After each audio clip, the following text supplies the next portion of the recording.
In recent years, college football has been all about offense. And even the traditionally conservative Alabama teams, they are starting to rack up a ton of points. But the defense got revenge on the opening weekend. Clemson and Georgia, I tuned in. I thought maybe we would see some high-powered offenses. Nope. Neither team scored an offensive touchdown in their showdown on Saturday night. Georgia coming away with a 10-3 win thanks to a pick six. And Penn State's defense, they salvaged a dramatic win over Wisconsin. Virginia Tech's defense dominated North Carolina. Iowa forced turnovers to blow out Indiana. And they're still good offenses. But Alabama's defense looked ferocious in a blowout win against Miami. You know, it's almost like we look at Alabama and we expect them to be more offensive-minded than defensive-minded. But they look great against Miami. And sometimes the offenses will start out slowly. You know, defense feels like first couple of weeks, they usually, we shine the spotlight on them a little bit more. Then the offenses get going. You get the rhythm. You have new players, quarterback system. And then, week one might be an anomaly. But maybe it's time to have a little balance shift in college football that defenses are making a little bit more of a comeback in 2021. McLevin, what kind of poll question are we looking at today? Okay, we're going to start with college football. Who had the worst weekend? This is from Paul, of course, skewing negative.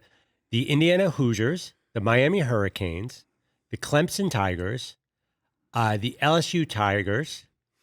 I don't think you put Florida State on there, even though that was somewhat heartbreaking, but I'm curious if you think they would belong on a worst weekend poll. No, I think Florida State had a good weekend, that they went toe-to-toe with a good Notre Dame team. Mac Milton, unbelievable comeback. He had played at Central Florida. He'd been out of football for 3 years, came back, and nearly led Florida State to a comeback win. He's going to join us on the program tomorrow, but I wouldn't put Florida State in there. LSU getting manhandled by UCLA was really surprising because you feel like, okay, SEC football going against UCLA. UCLA manhandled LSU up front, and that's a big, big win. Huge win for Chip Kelly. And, Coach O going back into Southern California. Now, you expect him that you're going to bring some swagger back. This was an LSU team that wasn't very good last year, and that's not a good start at all. So I would put LSU on there. Who else do you have? Well, Paulie had Indiana. I was disappointed in that because Michael Penix was so good last year. Yeah. I mean, Indiana was a great story last year. But I don't know if they're a great story this year. Iowa's always one of those schools where you go, oh, that's right. Kirk Ferentz, they're going to get 8-9 wins. It just feels like every single year. How about Clemson? Do they belong on a worst weekend poll? Just because of the way they played offensively. That offensive line, I was shocked. Now, Georgia has two great defensive linemen, according to Mel Kiper. I mean, these are top 5, top 7 defensive linemen in America. They certainly showed that in that win. I mean, that was an impressive performance. You're going to shut down Clemson like that. But that offensive line with Clemson, that was really what was surprising. What else? Another poll question. I'm going to put up the worst weekend and see where the votes are. But would you take Alabama or the field after this weekend to win it all? I'll tell you, and I'll bet you if we put this up, Alabama would win. Probably. Ohio State looked good.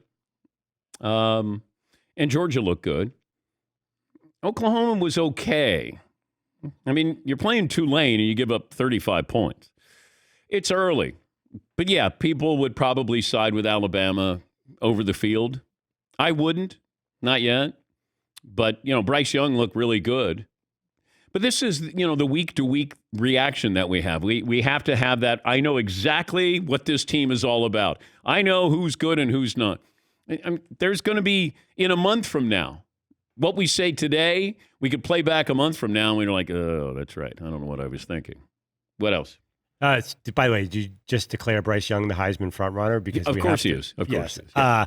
Okay.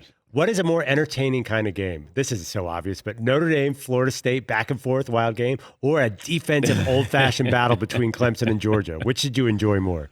Notre Dame and Florida State was just that. Notre Dame needed 18 points in the fourth quarter, forcing overtime. I thought Notre Dame was going to blow out Florida State. The way they started, I just thought, okay, you got an experienced quarterback, came from Wisconsin. You got a tight end who will play in the NFL. You got a free safety who's going to play in the NFL. I mean, Notre Dame has got skilled position players. They got pros on that team. And, it's unlike other Notre Dame teams, it feels like, that there's a physicality to them. Defensively, they've got great athletes there. I thought that they were going to rough up Florida State. That was a big surprise to me, that all of a sudden I'm going, how is this going into overtime? What else, McLovin? Which redemption story would end up being the best movie out of these three coaches? Oh, coaches. UCLA's Chip Kelly, Okay. Texas's Steve Sarkisian, or Ole Miss's Lane Kiffin.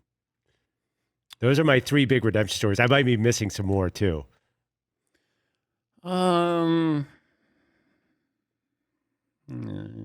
see. I don't know if we look at Lane Kiffin as a redemption story. Right, but it'd be a heck of a movie, though. Oh, yeah, it would be. Yeah, it could be entertaining. That's for sure. When he gets fired on the tarmac, that would be interesting. Just him as Alabama's offensive coordinator. Who's the other two in there? Sarkisian, who got a big win. Yeah, and everything he went through with his drinking when he was at USC, went to Alabama.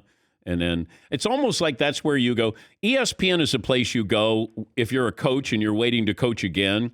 Alabama feels like it's a place to go when you're waiting to become a head coach again. And, that Nick Saban has been doing this the last couple of years. And then who else is in there? Chip Kelly. Is that a redemption story? Yeah, but, he had what he was doing at Oregon and then what he started out doing in the NFL. And then all of a sudden it went bad at UCLA. Yeah, that would be a redemption story. Yeah, I think so. I just think that, it takes a while before you get your team. How many years does it take before you get your team when you take over a program? And UCLA has never really promoted its football and invested the money that other schools have. That's always been a big knock. I talked to Rick Neuheisel, former UCLA head coach, about that. Even Jim Mora. That the school wasn't truly committed like USC was committed to football. But Chip Kelly looks like he has his team. Certainly looked like that against LSU. Yeah, Paul. Chip Kelly in the past 3 years, 2018, 3-9, 2019, 4-8, last year, 3-4. This is the year where you either, what, or get off the pot, and he's 2-0. This could save his whole career there. Yeah. Yes, McLovin. I have another very negative poll. Oh. If we just want to start all Why critical. are we skewing negative here? Because it's more fun. Who cares about the good games? Which Heisman Trophy favorite, and I have a PFF list of Heisman Trophy favorites, was most disappointing in week one? And tell me if these belong in there. I thought Spencer Rattler looked pretty mundane against Tulane, but I'm not going to put him on there. Sam Howell, Paulie's guy Sam Howell. He's number 2 on this list. Yeah. De'Ara King is number 3 out of Miami. That didn't go well. Number 4 is DJ Olingalale. That didn't go well. Sorry for mispronouncing that. Number 5 is JT Daniels. That probably didn't go very well. I think the other guys on this list did okay. But isn't that funny that that's like 4 of the top 5 guys didn't do much this week? Panic time? No. It once again, we want to have a referendum on this first weekend that we know exactly who's going to play, how they're going to play, who's good, who's not. And Spencer Rattler last year lost his job. I mean, he struggled, and then all of a sudden he's emerged. I know that he's got everything that you want. I mean, there's a Kyler Murray feel to him and playing at Oklahoma, and I know that he's very accurate. He's athletic. I mean, he's all these things. It's just there are times when I watch and I don't see it click the way it should. Like he should be dominating at Oklahoma. It's Oklahoma, and your schedule is not that difficult. But Bryce Young looked good, for somebody who hadn't played, going in there and on the road, winning in Miami. Yeah, I was impressed by that. But as far as these Heisman, how many times have we given the Heisman away at the end of September? Always. Yeah. Like, I had Leonard Fournette. He's like, no, he's not. He's not going to win the Heisman Trophy. It feels like if you're leading, it's rare when you go wire to wire for the Heisman. I mean, I don't think it happens very often. And more likely than not, you're going to have somebody come out of nowhere and win the Heisman Trophy. Yeah, McLeod. Like Devante Smith last year. Yes. Where was he at this point? Well, he wasn't the best receiver, ranked the best receiver on Alabama. I mean, Waddle was ranked higher.